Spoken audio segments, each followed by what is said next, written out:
Hello student, welcome to success sign. तो हम लोग स्टार्ट कर रहे हैं छठा चैप्टर। ये चैप्टर जो है काफ़ी लंबा है, इसलिए हम लोग थोड़ा समय ना गवाते हुए इसको स्टार्ट करते हैं। इस चैप्टर का नाम है क्या कि ईश्वर से अनुराग। तो हम लोग स्टार्ट करते हैं। आप लोगों को पूजा पाठ करते अथवा भजन कीर्तन एक बारी गाते, तो भी बहुत इंपॉर्टेंट नहीं है। आगे देखते हैं यहाँ से परमेश्वर का विचार क्या है। बड़े बड़े राज्यों के उदय होने से पहले भिन्न भिन्न समूहों के लोग अपने देवी देवताओं की पूजा किया करते थे। जब लोग नगरों के विकास और व्यापार और साम्राज्यों के मध्य एक साथ आते गए, तब नए नए विचार विकसित होने लगे। यह बात व्यापक रूप से स्वीकार की जाने लगी कि सभी जीवधारी अच्छे या बुरे अथवा बुरे कर्म करते हुए जीवन मरण और पुनर्जीवन के अनंत चक्रों से गुजरते हैं।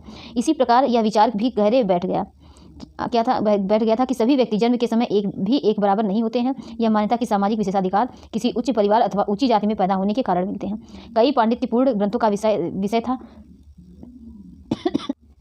अनेक लोग ऐसे विचारों का कारण बेचैन थे। इसलिए वे बुद्ध तथा जैनों के उपदेशों की ओर उन्मुख हुए, जिनके अनुसार व्यक्तिगत प्रयासों से सामाजिक अंतरों को दूर किया जा सकता है और पुनर्जन्म के चक्र से छुटकारा पाया जा सकता है। मतलब कुछ लोग क्या करते थे कि काफ़ी लोग क्या ये बुद्ध और जैन के उपदेश से उन्मुख हो गए, मतलब उसकी तरफ उससे प्रभावित हुए। और क्या हुआ कि व्यक्तिगत प्रयासों से सामाजिक अंतरों को मतलब दूर किया सकता है, जिसकी और क्या पुनर्जन्म चक्र से छुटकारा पाया जा सकता है। कुछ अन्य लोग परमेश्वर संबंधी पर विचार से आकर्षित हुए कि यदि मनुष्य भक्तिभाव में परमेश्वर की शरण में जाए तो परमेश्वर व्यक्ति के इस बंधन से मुक्त कर सकता है। श्रीमद् भगवत गीता में यह विचार सामान्य सन ईस्वी की प्रारंभिक शताब्दियों में लोकप्रिय हो गया था। अब आगे देखते हैं कि विशद धार्मिक अनुष्ठानों के माध्यम से शिव, विष्णु तथा दुर्गा को परम देवी देवताओं के रूप में जाना जाने लगा। कौन कौन से? शिव, विष्णु और दुर्गा को परम देवी देवताओं के रूप में जाना जाने लगा। साथ साथ भिन्न भिन्न क्षेत्रों में पूजे जाने वाले देवी एवं देवियों को शिव, विष्णु या दुर्गा के रूप में माना जाने लगा। इस प्रक्रिया में स्थानीय मिथक तथा किस्से, कहानियाँ, पौराणिक कथाओं के अंग बन गए। पुराणों में पूजा की जिन पद्धतियों की अनुशंसा की गई थी, उन्हें स्थानीय पंथों में भी अपनाया जाने लगा। आगे चलकर पुराणों में भी इस बात का उल्लेख किया गया है कि भक्त भले ही किसी भी जाति पाति का हो, वह सच्ची भक्ति से ईश्वर की कृपा कर सकता है। भक्ति की विचारधारा इतनी अधिक लोकप्रिय हो गई कि बौद्धों और जैन मतावलंबियों ने भी इन विश्वासों को अपना लिया। दक्षिण भारत में भक्ति नैनार और अलवार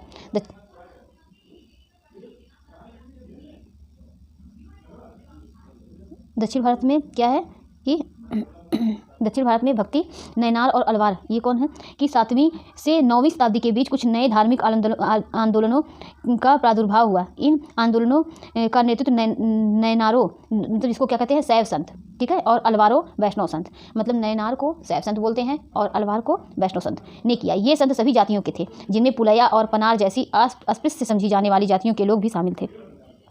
वे बौद्धों और जैनों के कटु आलोचक थे और शिव तथा विष्णु के प्रति सच्चे प्रेम को मुक्ति का मार्ग बताते थे। उन्होंने संगम साहित्य, जिसे कि तमिल साहित्य की प्राचीनतम उदाहरण संगम साहित्य है, और सामान्य सन यानी ईस्वी सन की प्रारंभिक शताब्दियों में रचित में समाहित प्यार और सूरवीरता के आदर्शों को अपनाकर भक्ति के मूल्यों में उनका समावेश किया था। नैनार और अलवार घुमक्कड़ साधु संत थे। वे जिस किसी स्थान या गाँव में जाते थे, वहाँ के स्थानीय देवी देवताओं की प्रशंसा में सुंदर कविताएं रचकर उन्हें संगीतबद्ध कर दिया करते थे। आगे देखते हैं नैनार और अलवार। कुल मिलाकर 63 नैनार थे। कितने नैनार थे? 63, ठीक है, जो कुम्हार, अस्पृश्य, कामगार, किसान, शिकारी, सैनिक, ब्राह्मण और मुखिया जैसे अनेक सामाजिक पृष्ठभूमि में पैदा हुए थे। उनमें सर्वाधिक प्रसिद्ध थे अप्पार, संबंदर, सुंदरार और मणिक वशागार। उनके गीतों के 2 संकलन हैं, तेवरम और तिरुवाचकम।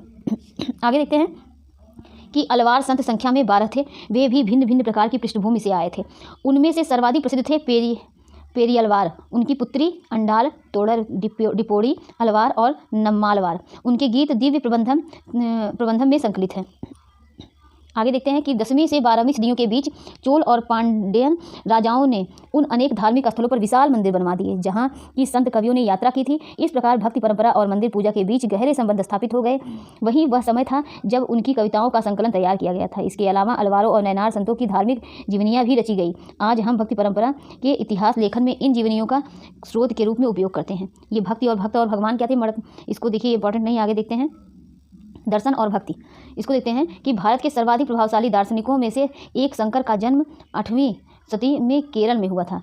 कहाँ हुआ था? केरल में। वे अद्वैतवाद के समर्थक थे, जिसके अनुसार जीवात्मा परमात्मा दोनों एक ही हैं। कौन है? जीवात्मा और परमात्मा क्या है? दोनों एक ही हैं। उन्होंने यह शिक्षा दी कि ब्रह्म जो एकमात्र या परम सत्य है, वह निर्गुण और निराकार है। शंकर ने हमारे चारों ओर के संसार को मिथ्या या माया माना और संसार का परित्याग करने अर्थात संन्यास लेने और ब्रह्म की सही प्रकृति को समझने और मोक्ष प्राप्त करने के लिए ज्ञान के मार्ग को अपनाने का उपदेश दिया। रामानुज 11वीं शताब्दी में तमिलनाडु में पैदा हुए थे। रामानुज क्या है कि 11वीं शताब्दी में तमिलनाडु में पैदा हुए थे। वे विष्णु भक्त अलवार संतों से प्रभावित हुए थे। उनके अनुसार मोक्ष प्राप्त करने का उपाय विष्णु के प्रति अनन्य भक्ति भाव रखना था। आगे देखते हैं कि भगवान विष्णु की कृपा दृष्टि से भक्त उनके साथ एकाकार होने का परमानंद प्राप्त कर सकता है। रामानुज ने विशिष्टाद्वैत के सिद्धांत को प्रतिपादित किया, जिसके अनुसार आत्मा परमात्मा से जुड़ने के बाद भी अपनी अलग सत्ता बनाए रखती थी है। रामानुज के सिद्धांत ने भक्ति की नई धारा को बहुत प्रेरित किया, जो परवर्ती काल में उत्तरी भारत में विकसित हुई। बसवन्ना का वीरशैववाद। हमने पहले पढ़ा कि तमिल भक्ति आंदोलन और मंदिर की पूजा के बीच क्या संबंध थे। इसके परिणाम स्वरूप जो प्रतिक्रिया हुई वह बसवन्ना और अल्लमा प्रभु और अक्कमहा देवी जैसे इसके साथियों द्वारा प्रारंभ किए गए वीरशैव आंदोलन में स्पष्टता दिखलाई देती है। यह आंदोलन 12वीं शताब्दी के मध्य में कर्नाटक में प्रारंभ हुआ था। वीरशैवों ने भी सभी व्यक्तियों में की समानता के पक्ष में और जाति और नारी के प्रति व्यवहार के बारे में ब्राह्मणवादी विचारधारा के विरुद्ध अपने प्रबल तर्क प्रस्तुत किए। इसके अलावा वे सभी प्रकार के कर्मकांडों और मूर्ति पूजा के विरोधी थे।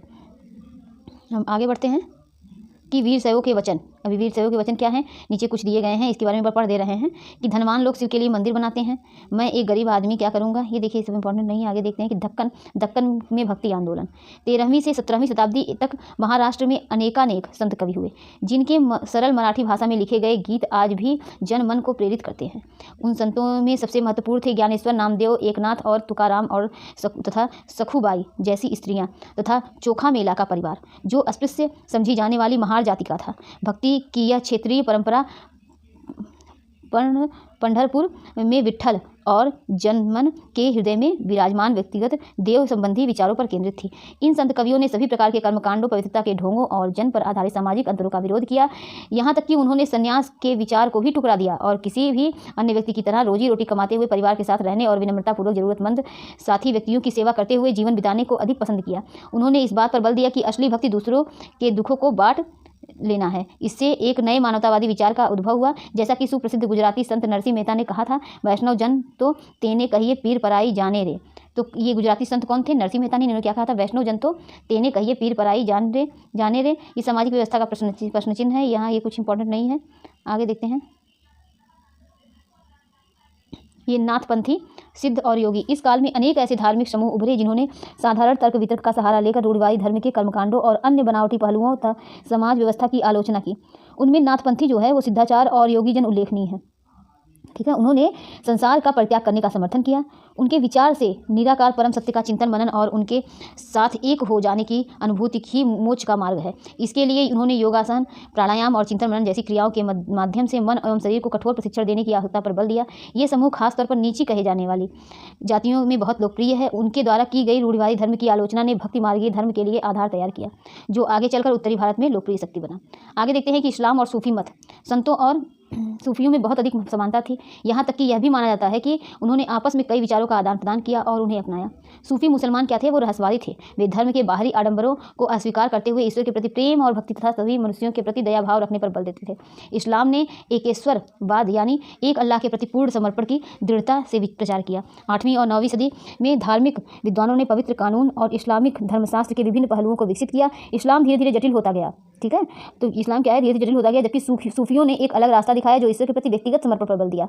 सूफी लोगों ने मुस्लिम धार्मिक विद्वानों द्वारा निर्धारित विशद कर्मकांड और आचार संहिता को बहुत कुछ अस्वीकार कर दिया। वे ईश्वर के साथ ठीक उसी प्रकार जुड़े रहना चाहते थे जिस प्रकार एक प्रेमी दुनिया की परवाह किए बिना अपनी प्रियतमा के साथ जुड़े रहना चाहता है। संत कवियों की तरह सूफी लोग भी अपनी भावनाओं को व्यक्त करने के लिए काव्य रचना किया करते थे। सूफी लोग क्या करते थे कि काव्य रचना किया करते थे। गद्य में एक विस्तृत साहित्य और कई किस्से कहानियाँ इन सूफी संतों के इर्द गिर्द विकसित हुई है। तो इन सूफी संत के इर्द गिर्द क्या किस्से कहानियाँ ये सब विस्तृत हुई है। ठीक है। मध्य एशिया के महान सूफी संतों ने गज्जाली, रूमी और सादी के नाम उल्लेखनीय है। कौन कौन सूफी संत में? गज्जाली, रूमी और सादी। ये लोग कैसे संत थे? सूफी संत थे। कौन कौन? गज्जाली और रूमी और सादी। ठीक। नाथपंथियों, सिद्धों और योगियों की तरह सूफी भी यही मानते थे कि दुनिया के प्रति अलग नजरिया अपनाने के लिए दिल को सिखाया पढ़ाया जा सकता है। उन्होंने किसी औलिया या पीर की देखरेख में जिक्र, चिंतन, समा, रक्स, नीति चर्चा, सांस पर नियंत्रण आदि के जरिए प्रशिक्षण की विस्तृत रीतियों का विकास किया। इस प्रकार आध्यात्मिक सूफी उस्तादों की पीढ़ियों सिलसिलाओं का प्रादुर्भाव हुआ। इनमें से हर एक सिलसिला निर्देशों व धार्मिक क्रियाओं का थोड़ा बहुत अलग तरीका अपनाती थी। आगे देखते हैं। 11वीं शताब्दी से अनेक सूफीजन मध्य एशिया से आकर हिंदुस्तान में बसने लगे थे। दिल्ली सल्तनत की स्थापना के साथ यह प्रक्रिया उस समय और भी मजबूत हो गई जब उपमहाद्वीप में सर्वत्र बड़े बड़े अनेक सूफी केंद्र विकसित हो गए। चिश्ती सिलसिला इन सभी सिलसिलों में सबसे अधिक प्रभावशाली था। इसमें औलियाओं की एक लंबी परंपरा थी, जैसे अजमेर के ख्वाजा मोइनुद्दीन चिश्ती, दिल्ली में कुतुबुद्दीन बख्तियार काकी, पंजाब में बाबा फरीद और दिल्ली के ख्वाजा निजामुद्दीन औलिया और गुलबर्ग के बंदानवाज गिसुदराज। अब सूफी संत ने अपने खानकाहों में विशेष बैठकों का आयोजन करते थे, जहां सभी प्रकार के भक्तगण, जिनमें शाही घरानों के लोग, अभिजात और आम लोग भी शामिल होते थे। सूफी संत क्या है, खानकाहों में, कहाँ पर बैठक करते थे, खानकाहों में, ठीक है, बैठकों का आयोजन करते थे। और इसमें कौन कौन लोग होते थे, सभी प्रकार के भक्तगण होते थे, शाही घरानों के लोग होते थे, अभिजात और आम लोग भी इसमें शामिल होते थे। इन खानकाहों में आते थे वे आध्यात्मिक विषयों पर चर्चा करते थे, अपनी दुनियादारी और समस्याओं को सुलझाने के लिए संतों से आशीर्वाद मांगते और संगीत तथा नृत्य के जलसों में भी शामिल होकर चले जाते थे। अक्सर लोग ये समझते कि सूफी औलियाओं के पास चमत्कारी शक्तियाँ होती हैं जिनसे आम लोगों की बीमारियों और तकलीफ़ों से छुटकारा मिल सकता है। सूफी संत की दरगाह एक तीर्थस्थल बन जाता था, जहाँ सभी ईमान धर्म के लोग हजारों की संख्या में इकट्ठे होते थे। मालिक प्रभु की खोज। आगे देखते हैं कि जलालुद्दीन रूमी 13वीं सदी का महान सूफी शायर था। जलालुद्दीन रूमी जो है वो 13वीं सदी का महान सूफी शायर था। वह ईरान का रहने वाला था और उसने फ़ारसी में काव्य रचना की। किसमें की थी काव्य रचना? फ़ारसी में, ठीक है। उसकी कृति क्या है का एक उदाहरण प्रस्तुत है।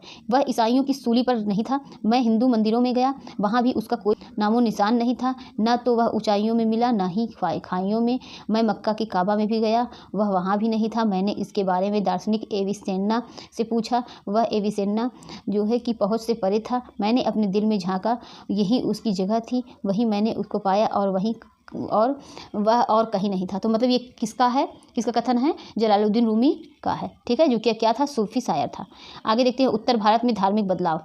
13वीं सदी के बाद उत्तरी भारत में भक्ति आंदोलन की एक नई लहर आई। एक ऐसा युग था जब इस्लाम, ब्राह्मणवादी, हिंदू धर्म, सूफी मत, भक्ति की विभिन्न धाराओं ने और नाथपंथियों, सिद्धि तथा योगियों ने परस्पर एक दूसरे को प्रभावित किया। हमने देखा कि जो राज्यों का उद्भव हो रहा था और लोग के लिए अलग अलग नए नए व्यवसाय और नए नए भूमिकाएं खोज रहे थे, ऐसे लोग विशेष रूप से शिल्पी, कृषक, व्यापारी और मजदूर इन नए संतों के विचारों को सुनने के लिए इकट्ठा हो जाते थे। फिर वे इनका विचार विमर्श उन पर विचार करते थे। उनमें से कबीर और बाबा गुरु नानक जैसे कुछ संतों के सभी आडंबरपूर्ण रूढ़िवादी धर्मों को अस्वीकार कर दिया। तुलसीदास और सूरदास जैसे कुछ अन्य संतों ने समय विद्यमान विश्वासों और पद्धतियों को स्वीकार करते हुए उन्हें सबकी पहुंच में लाने का प्रयत्न किया। तुलसीदास ने ईश्वर को राम के रूप में धारण किया। तुलसीदास ने किस ईश्वर को माना है? राम, ठीक है। और क्या है, अवधि पूर्वी उत्तर प्रदेश की बोली में लिखी तुलसीदास की रामचरितमानस किस में लिखी गई है? पूर्वी उत्तर प्रदेश की बोली जो है अवधी भाषा में, ठीक है, और लिखी गई। सूरदास श्री कृष्ण के, आगे देखते हैं, अनन्य भक्त थे। सूरदास श्री कृष्ण के अनन्य भक्त थे। उनकी रचनाएं कौन कौन थी? सूरसागर, सारावली और साहित्य लहरी में संग्रहित है एवं उनके भक्तिभाव में अभिव्यक्त करती है। असम के शंकर देव जो इन्हीं के समकालीन थे, ठीक है, ने विष्णु की भक्ति पर बल दिया था। तो शंकर देव ने किस पर बल दिया था? विष्णु की भक्ति पर बल दिया था, ठीक है। और असमिया भाषा में कविताएं और नाटक लिखे शंकर देव ने। उन्होंने ही नाम घर स्थापित करने की पद्धतियां चलाई जो आज तक चल रही हैं। इस परंपरा में दादू दयाल, रविदास और मीराबाई जैसे संत भी शामिल थे। मीराबाई एक राजकुमारी थी जिनका विवाह 16वीं शताब्दी के मेवाड़ के एक राजसी घराने में हुआ था। मीराबाई रविदास जो अस्पृश्य जाति के माने जाते थे की अनुयायी बन गई। वे कृष्ण के प्रति समर्पित थी। उन्होंने अपने गहरे भक्तिभाव को कई भजनों में अभिव्यक्त किया है। आगे देखते हैं, उनके गीतों ने उच्च जातियों के रीतियों नियमों को खुली चुनौती दी तथा ये गीत राजस्थान और गुजरात के जनसाधारण में बहुत लोकप्रिय है। इन संतों में से अधिकांश का विशिष्ट अभिलक्षण यह है कि इनकी कृतियाँ क्षेत्रीय भाषाओं में रची गईं और इन्हें आसानी से गाया जा सकता था, इसलिए यह बेहद लोकप्रिय हुई और पीढ़ी दर पीढ़ी मौखिक रूप से चलती रही। प्रायः इन गीतों का प्रसारण में सर्वाधिक निर्धन, सर्वाधिक वंचित समुदाय और महिलाओं की भूमिका रही है। प्रसारण के इस प्रक्रिया में ये सभी लोग अक्सर अपने अनुभव भी जोड़ देते थे। इस तरह आज मिलने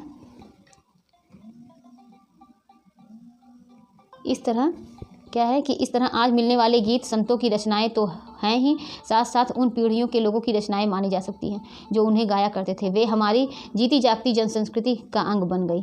अब आगे देखते हैं, तो आगे देखते हैं कि इन संतों में से अधिकांश विशिष्ट लक्षण जो है अभिलक्षण यह है कि इनकी कृतियाँ क्षेत्रीय भाषाओं में रची गई थी, इन्हें आसानी से गाया जा सकता था, इसलिए ये बेहद लोकप्रिय हुई और पीढ़ी दर पीढ़ी मौखिक रूप से चलती रही। प्रायः इन गीतों के प्रसारण में सर्वाधिक निर्धन, सर्वाधिक वंचित समुदाय और महिलाओं की भूमिका रही है। प्रसारण की इस प्रक्रिया में ये सभी लोग अक्सर अपने अनुभव भी जोड़ देते थे। इस तरह आज मिलने वाले गीत संतों की रचनाएँ तो हैं ही, साथ ही उन पीढ़ियों के लोगों की रचनाएँ मानी जा सकती हैं जो उन्हें गाया करते थे। वे हमारी जीती जागती जनसंस्कृति का अंग बन गई। तो ये आगे देखते हैं कबीर नज़दीक से एक नज़र। ये कबीर संभवतः 15वीं 16वीं सदी में हुए थे, ठीक है। वे एक अत्यधिक प्रभावशाली संत थे। उनका पालन पोषण बनारस में या उसके आसपास एक मुसलमान जुलाहा यानी बुनकर परिवार में हुआ था। कबीर का कहाँ हुआ था कि बुनकर परिवार में उनका पालन पोषण हुआ था। उनके जीवन के बारे में हमारे पास बहुत कम विश्वसनीय जानकारी है। हमें उनके विचारों की जानकारी उनकी साखियों और पदों के विशाल संग्रह से मिलती है। तो उनकी जो ये साखी उन्होंने लिखा है ना, तो उसके विचार जो है जो जानकारी साखियों से मिलती है, जिनके बारे में यह कहा जाता है कि उनकी रचना तो कबीर ने की थी, इनकी रचना कबीर ने की थी, परंतु ये घुमंतु भजन गायकों द्वारा गाए जाते थे। मतलब रचना तो कबीर ने किया था, लेकिन क्या है कि ये घुमंतु भजन द्वारा गाए जाते थे। इनमें कुछ भजन गुरु ग्रंथ साहब, पंचवाड़ी और बीजक में संग्रहित एवं सुरक्षित हैं, ठीक है। ये कबीर की एक रचना है।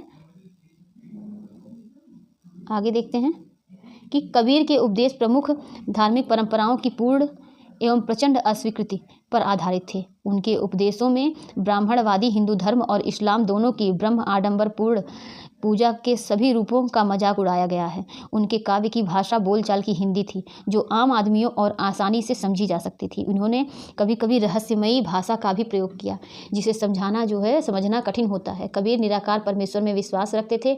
उन्होंने यह उपदेश दिया कि भक्ति के माध्यम से ही मोक्ष यानी मुक्ति प्राप्त हो सकती है। हिंदू तथा मुसलमान दोनों लोग उनके अनुयायी हो गए। बाबा गुरु नानक नज़दीक से एक नज़र।